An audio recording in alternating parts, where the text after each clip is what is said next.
So with this dog, all dogs are different to teach you to do this. With this dog, this is Luna, and Luna, the only thing that I'm sort of like dealing with her is excitability, and that's pretty much true of all puppies. And know that this is a 14-week-old puppy, and she's also learning other things. So, you know, if you're going to teach your dog to do this, you should be teaching them the basics while you're doing this, or the dog should already know the basics, which are sit down, whoa, here, heel, and kennel.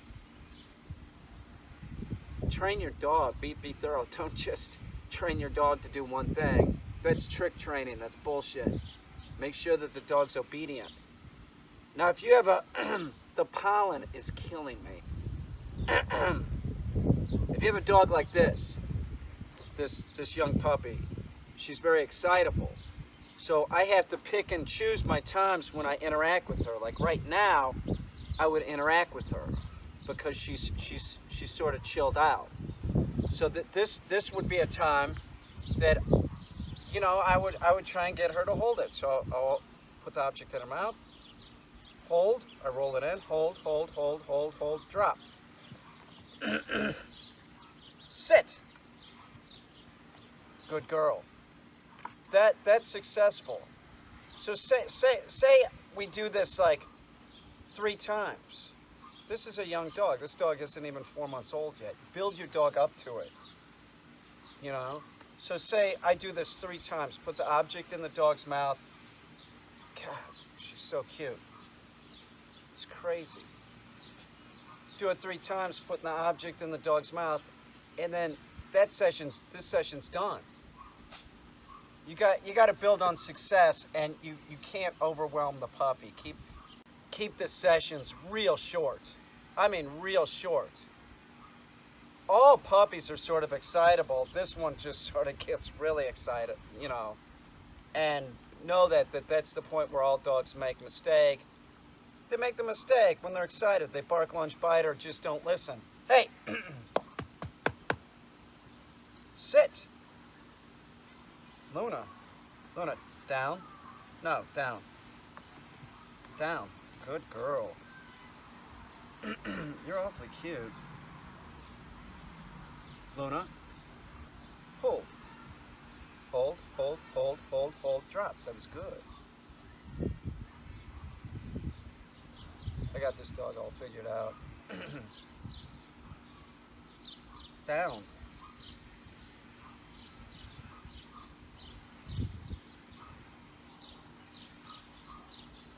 Pet them when they're mellow.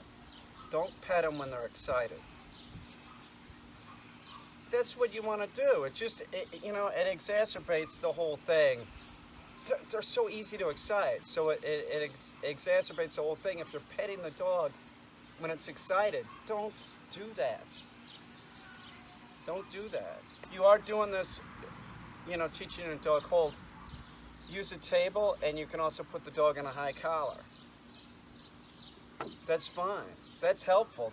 I'm going to have to groom her again. I need to, now that she's calmed down around me, I got to groom around her eyes, and I'll probably put her in a high collar again. But just make sure that the dog is as calm as it can be. That's what everybody should be doing, you know? That's not what goes on, though. People think that, oh, the excited dog is the happy dog or something. No, it's excited.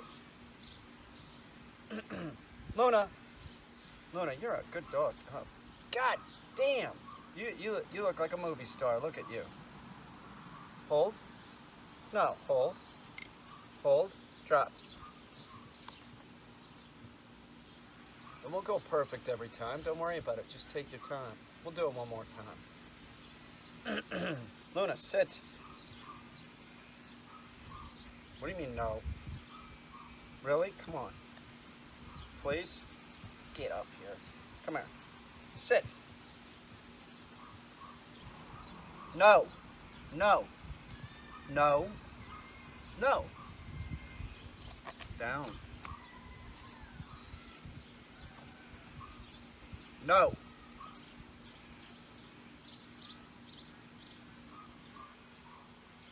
Hold. Hold. Drop. One reason that I use cylindrical objects is that you kind of roll it in the dog's mouth and then you roll it out. When you're going for the object, once they start holding it in their mouth, go underneath. That way, if they drop it, it drops in your hand. If they start dropping it and getting success dropping it, they continue dropping it. So if they drop it, you put it right back in their mouth. Look at her. She's like Pharaoh. She'll look in the camera. She's a star. Let's do it one more time. You're a good dog, dude. See if she started getting excited when I was touching her. I stopped touching them. If you're touching them when the puppy when they're excited, they're gonna use their mouth. They're gonna go for your hand. Don't do that.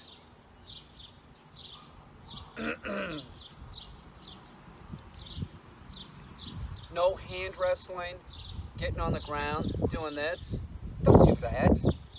Don't do that. You'll make the dog into a mess. Luna.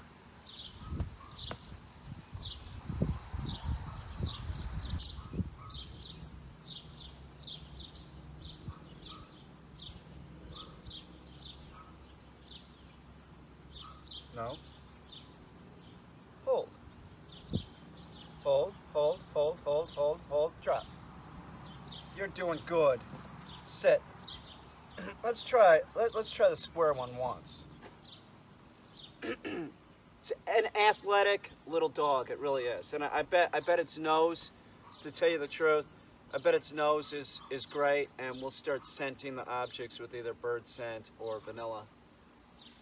Or both. God, I wonder if she could do the dummy launcher. I bet if we had a small enough dummy, I bet she could. Luna, sit. No, come on, sit. Sit.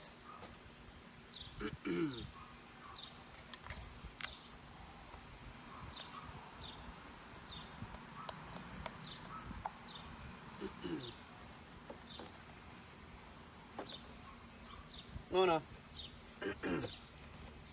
Sit. Sit. No, sit. Sit. Sit. No. No, sit. Okay, down. Good. That's good. That's good. Good girl. Down. Hold. Hold. Hold. Hold. Drop. Very nice. Hey, come back here. No. Up. There you go. Sit.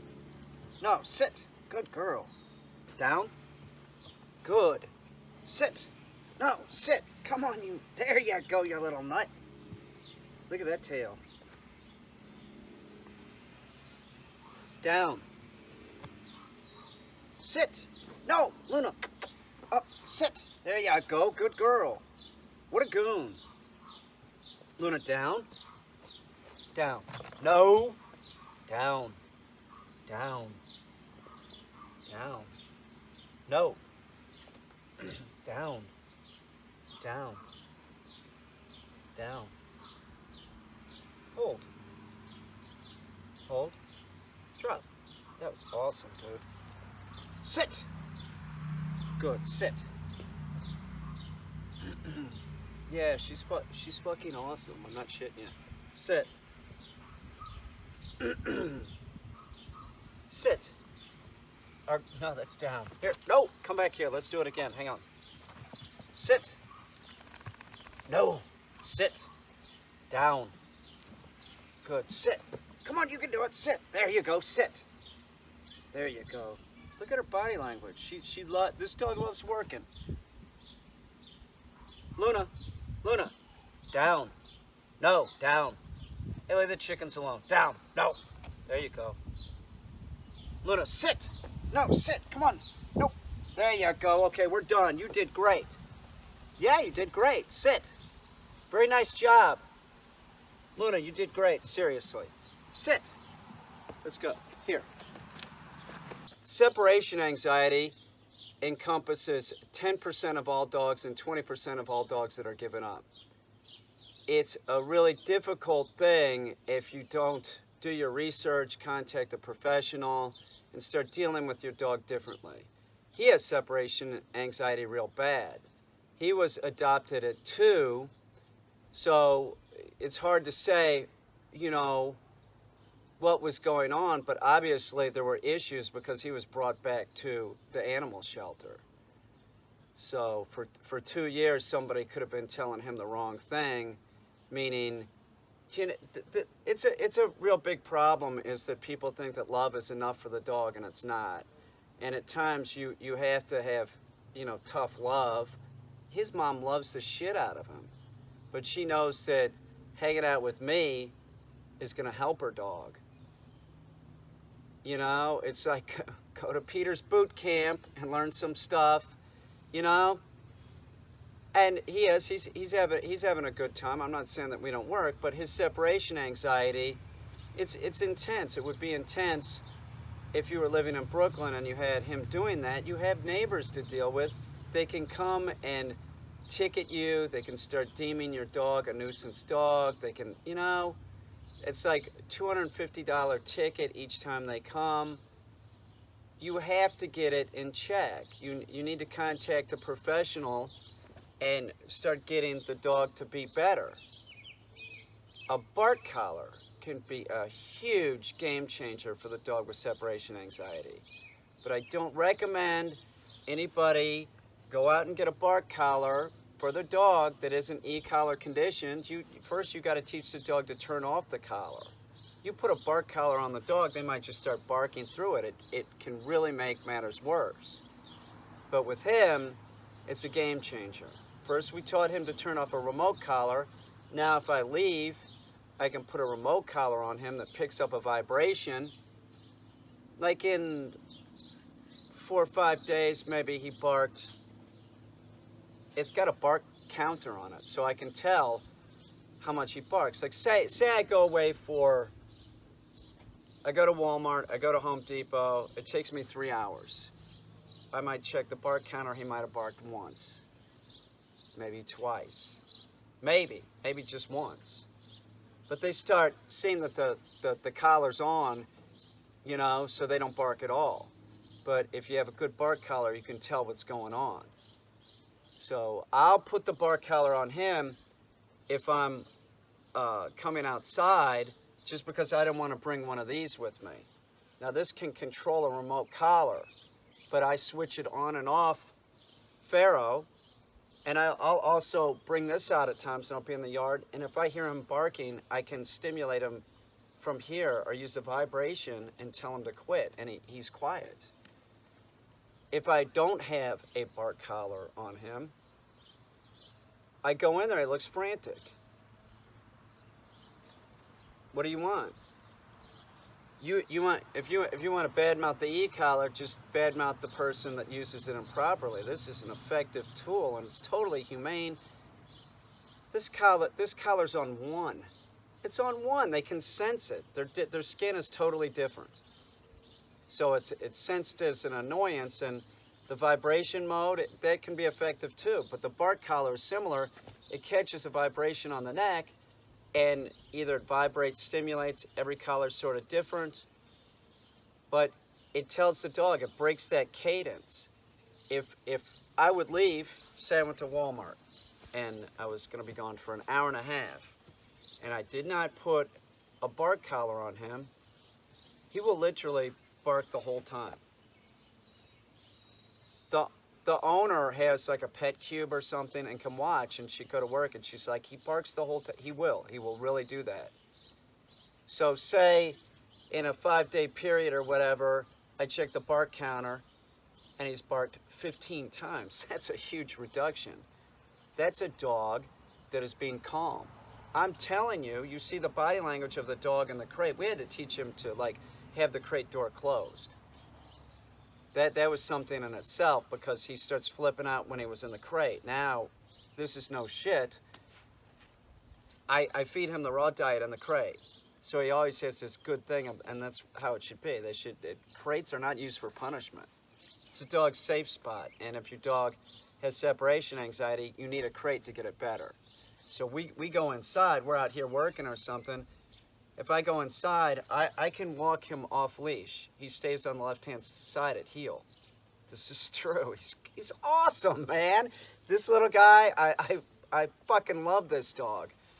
We go inside, and say I'm in the kitchen, in the next room, I have a crate that he stays in. And I can say kennel, he walks right into the crate. He likes it now. He likes it now. But before, I'm telling you, the separation anxiety is not happy. So to think that using an e-collar or a bark collar is inhumane, no, it's not. It's helping the dog learn that this isn't a desired, action. They're totally calm. I go in there, the bark collar, this is with any of the separation anxiety dogs. Once they stop barking and doing the action of he would go up and go the cage, once they stop doing that, they're just calm. They look content, like this. This is how he looks in his crate now. The bark collar, the e-collar, it helped get this dog better. Now, does he still have separation anxiety? Yes. The owner needs to use a crate from now on and close him in there like I do. He likes it. He likes it. And put a bark collar on if she leaves, and if she's walking around the house, she knows somebody's coming over. She could have the remote on, right? And if the person comes in and he starts barking, this is preferred. The bark collar shouldn't be on at this point. She should just use that when she's leaving the house. She should use this around the house. So if her friend comes over, she knows Pharaoh's going to bark. Wait, let him bark once, and then no. That's going to help your dog have better behavior, to be happier. A barking dog's not happy. They have anxiety. They're telling that, there's excitement, and there's they're telling the person, they're warning the person, you better watch out, this is my territory. But it's not his territory, it's his mom's territory.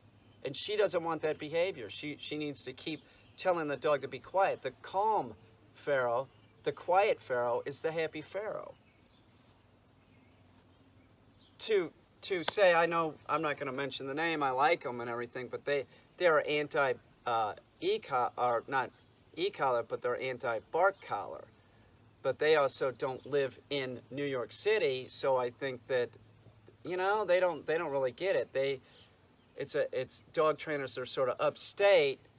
I'm not going to say their name. I'm sure you guys could figure it out. But they think that e-collars are wrong or something. They're only wrong if they're used improperly. And every e-collar or bark collar isn't appropriate for every dog. You may get one where the dog starts barking through. That's why they have a problem with it. I have multiple e-collars. I pick which one is right for the dog. If that one's not working, I try another one. That's it. You have to keep the dog with separation anxiety quiet, or else the separation anxiety just continues. You don't want your dog to be unhappy. This or the bark collar makes the dog calm and content. This is what you want. Literally, she's telling 8 hours. I think she said, yeah, I was gone, and I kept checking back. He barked the whole 8 hours. He was so freaked out that you'll see this with these dogs with separation anxiety, a bunch of different behaviors, but drooling, said the crate pan was just wet with drool. A lot of them will start going to the bathroom in the crate, stuff like that. Not with the bark collar on and him not barking. He's awesome, but he's awesome. But on the same hand, if you were living with him and you weren't treating the separation anxiety, he has this high-pitched bark. When I first met him, I went in there and it was like, oh my God. So barking is a problem. I just want to say this real quick. I want to say this again. If you have a dog with separation anxiety, contact a professional that actually knows what they're doing. If you're contacting a positive reinforcement trainer, it's not going to go so well. You have to tell the dog no. They're responding in a negative way. If you use a consoling tone, it makes it worse. If you're like, oh, don't worry, mommy will be right back, That's what gives dogs separation anxiety, by the way. Give them no salutation coming or going. Don't say goodbye to the dog. It's such a mistake. If your dog does have separation anxiety, get it used to the crate. You know, contact a professional. Get your dog e-collar conditioned. Consider a bark collar, but do not consider a bark collar or an e-collar if you don't know what you're doing. And people, the problem is people are just so arrogant. You know, they think that I have a friend who said something, oh, it'd be easy to train a dog, and then he gets a dog and then he has all these fucking problems with the dog. He's just this arrogant dude, you know, way above average IQ. He thinks that he could train a dog, and he found out quickly he couldn't. Contact a professional, get the dog better. If your dog has separation anxiety, every day that it goes untreated, the dog's miserable. It's miserable. It's not happy. You want the dog to be happy? You know, oh, I know. A lot of people are like, no, I don't want to spend money on my dog. You know, you buy them the cheapest leashes. Look at your dog. How much did you spend on its collar? You know, is it a cheap nylon collar? You bought the cheapest collar. Look at your leash. Do you have a $12 leather leash, or did you go for the cheaper nylon leash, which are totally ineffective? They are the worst, one of the worst products for a dog. That, the flexi lead, those nylon leashes are horrible. Those mountain climbing, no, they're not good. They're weighted wrong. You couldn't buy your dog decent equipment. I had somebody contact me the other day. This is true. It said, I want to get an e-collar for my dog. And the mini educator, I know you recommended, but could you recommend a cheaper collar? I said, oh, so you want to put garbage on your dog? You know, that's pretty much what I told him. I said, I don't even think that you should have a dog. Everything's got to be the cheapest for you. You can't get the product that works the best. This has this blunt stimulation, right? It's a patented thing, and it's blunt stimulation, and the dogs can sense it lower than a human can feel it. I use these, generally speaking, 15 and below, 15% and below. They go to 100. You go to 100, it's pretty intense. Don't do it. But at 15, you can't even feel it. You cannot even feel it. So why would you have a problem with it? Do you see what I'm saying? But if you want to get an e-collar, I told the guy, well, if you don't have $200, why don't you go mow some lawns?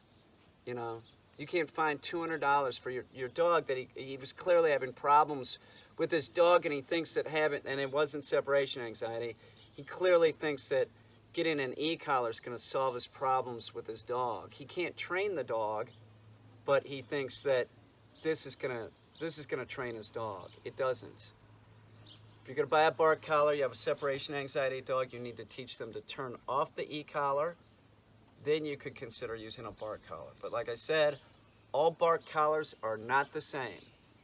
They absolutely are not. The one that I use with him and seems to work real good is the new e-collar technologies bark collar. I have it on a quick release bungee, so I can take that, and you know, I can take the remote collar off and put that on real quick, and I have it on its highest sensitivity, right, because it's a small dog, the highest sensitivity, H, and lowest stimulation.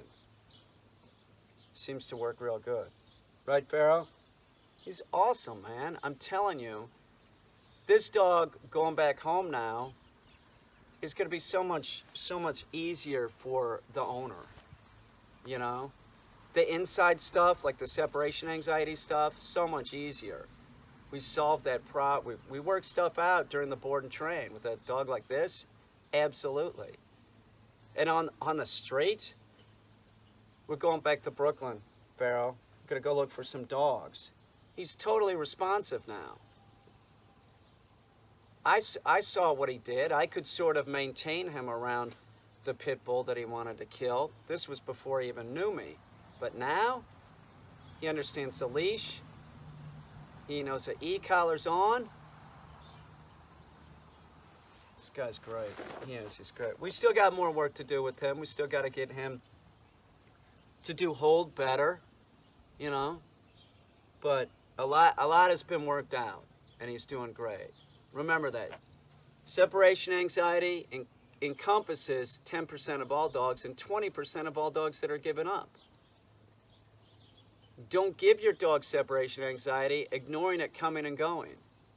And it should be in a crate if you're leaving. You don't want your dog to get separation anxiety? Buy a motherfucking crate and start putting your dog in it. You leave, you put the dog in the crate. It's a dog. They don't look at it like jail, okay? And you never use the crate as punishment. That is not what it's about. I gotta work with Pharaoh. He's pretty awesome. You're awesome, dude. Love this dog. He literally, this morning. So we're out here, and I have him off of a leash, right? I have him off of a leash, and he's going to the bathroom over there, and I sit down here, and I'm having some caffeine. I'm just sitting here in the sun, and then I look, and I see him, and he's looking around for me, and then he sees me, and then he starts wagging his tail, runs over, this is no shit, runs over, and spins into heel. Not on this, spins into heel proper right by me. What's not to like? Seriously, this guy's awesome. Not an easy dog to train, very similar to like my Mango, sort of. You know, not an easy dog to train, you know, to do hold and stuff like that, but really a fucking awesome guy. I love him, man. I'll go do guard. This is no shit. I'm raving about this dog. But I'll do like, I'll go do gardening or something. And he just goes along with me. You know? It's like, I'm doing something to a plant. I look, he's right there. He's at heel. He picked up heel. It's like he never comes to the wrong side. He's always going to the heel side. That's what you want. If you have problems on the street and your dog isn't at heel, well, there you go. There you go. Do you see what I'm saying? Like, if the dog isn't at heel, right? It's just doing whatever. But how is the dog going to bite anybody if it's doing heel proper? Does that make sense? Like you could have a totally you could have a dog that has issues, meaning a bite history, but if you train the dog that, you know, heel is right here, unless somebody comes in and enters the dog's space, and it knows heel, it's not gonna pop out of heel. How's it gonna bite anybody, other than the idiot that tries to pet it? That's what it's all about when you see dogs that do protection. It's about obedience.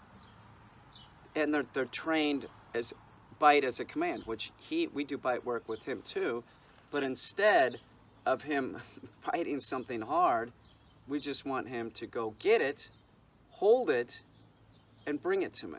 That's his bite work with a 9-pound dog. That's what we're doing with this guy. Check out this shirt. A friend of mine gave me this. So awesome. I got shit to do. Come on.